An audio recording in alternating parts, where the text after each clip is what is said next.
Bueno, hoy vamos a hablar sobre los principios de compresión. Y vamos a empezar con la gran pregunta de ¿qué es compresión? Básicamente, compresión es control automático de volumen.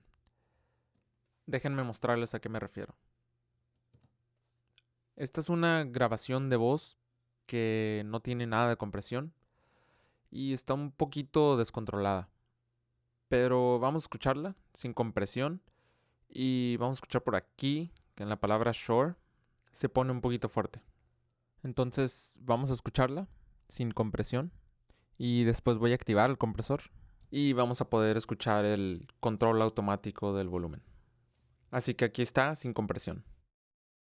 At the edge of the blue, where the water meets the shore, where we stand. Ahora con compresión. At the edge of the blue, where the water meets the shore, where we stand. Ahora, hay dos tipos de compresión. El ejemplo que les acabo de enseñar es el primer tipo de compresión y esa es compresión hacia abajo. Así que si se acuerdan del ejemplo, la palabra shore pasó un cierto límite que tenemos representado aquí con una línea de puntos vertical. Y cuando esa palabra pasó este límite, el compresor le bajó el volumen.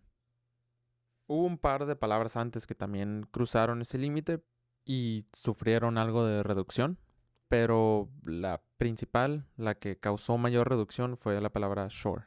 Entonces, si vemos esta gráfica aquí, esto en realidad se llama una curva de transferencia. Así que el volumen que está entrando al compresor está representado en la parte de abajo, en la línea horizontal, en el eje de X. Y el volumen saliendo del compresor está del lado izquierdo, en el eje de Y o la línea vertical.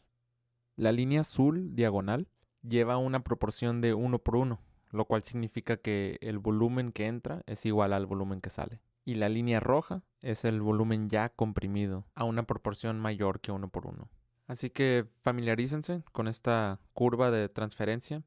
La van a ver en diferentes compresores en sus respectivos programas que usen para grabar o mezclar. Bueno, les había mencionado que hay dos tipos de compresión. La primera que vimos fue compresión hacia abajo y la que vamos a ver ahorita es compresión hacia arriba. Es prácticamente la misma idea, pero de esta manera todo lo que está abajo del límite sube de volumen, a diferencia de compresión para abajo, donde todo lo que está arriba del límite baja de volumen.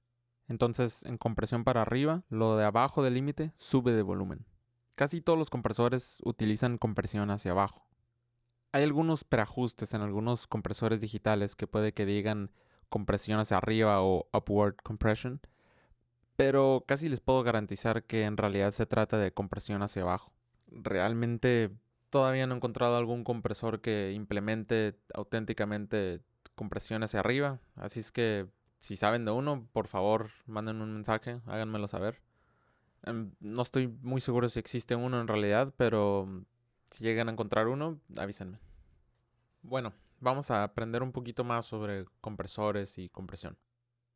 Los compresores son el tipo de procesador dinámico más común. En el video pasado hablamos sobre otros tipos de procesadores dinámicos, pero los compresores son por mucho los más comunes. Hay muchísimos compresores y vamos a aprender sobre varios de ellos más adelante.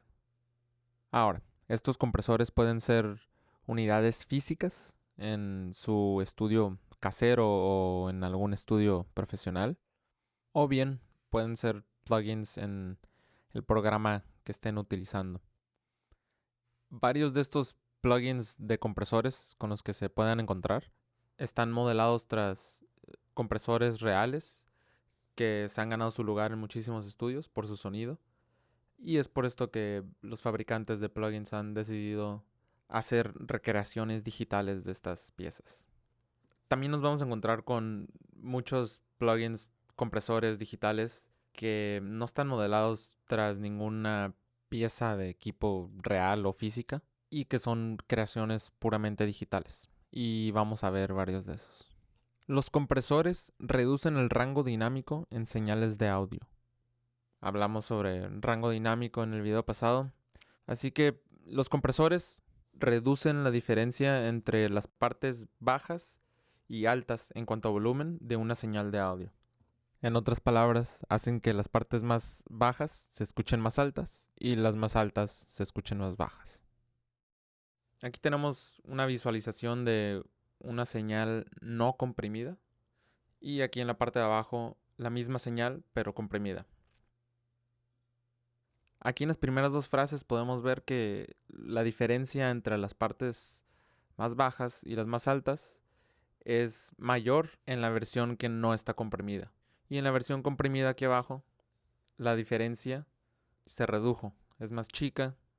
Así que la compresión ha reducido la diferencia entre las partes más bajas y las más altas.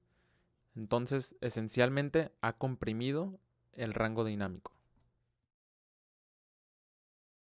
Los compresores también pueden ser utilizados para cambiar el envolvente de volumen o la intensidad de una señal. Y eso significa que pueden darle más golpe o más ataque a una señal, o bien darle más sostén para que al final de la señal el sonido dé la impresión de quedarse por un poquito más. Y vamos a hablar más de eso a la mitad de esta clase. Y ahí es cuando la compresión en realidad se empieza a hacer un poco más divertida. Cuando empiezas a jugar con el ataque y con el tiempo de recuperación. Y en realidad cambiar la textura del sonido que está saliendo. Muy divertido. Hay muchas opciones de compresores donde podemos jugar con estos parámetros. Ahora, un buen uso de compresión puede agregarle control y excitación a tu sonido, ya sea baterías, voces, guitarras o toda tu mezcla.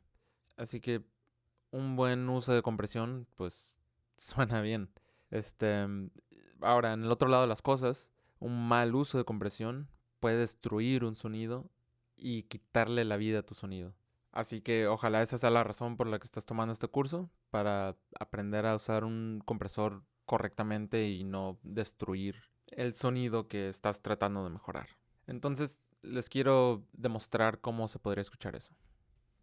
Aquí tenemos el mismo audio que utilizamos hace un momento y se los voy a poner un par de veces otra vez. En esta ocasión la primera va a ser con lo que se podría considerar buena compresión y la segunda con mala. Vamos a utilizar el mismo compresor, nada más con diferentes parámetros. At the edge of the blue, where the water meets the shore, where we stand. Ahí fue una buena compresión y ahora con mala. At the edge of the blue, where the water meets the shore, where we stand. Ojalá hayan podido escuchar cómo las partes más altas en realidad se hicieron más bajas, mucho más bajas, y sonaron no muy naturales. Así que en esta clase les voy a enseñar cómo usar compresión en buen gusto, en diferentes instrumentos y con el uso de compresores diferentes. Así que en el siguiente video vamos a aprender sobre los diferentes parámetros que hay en un compresor.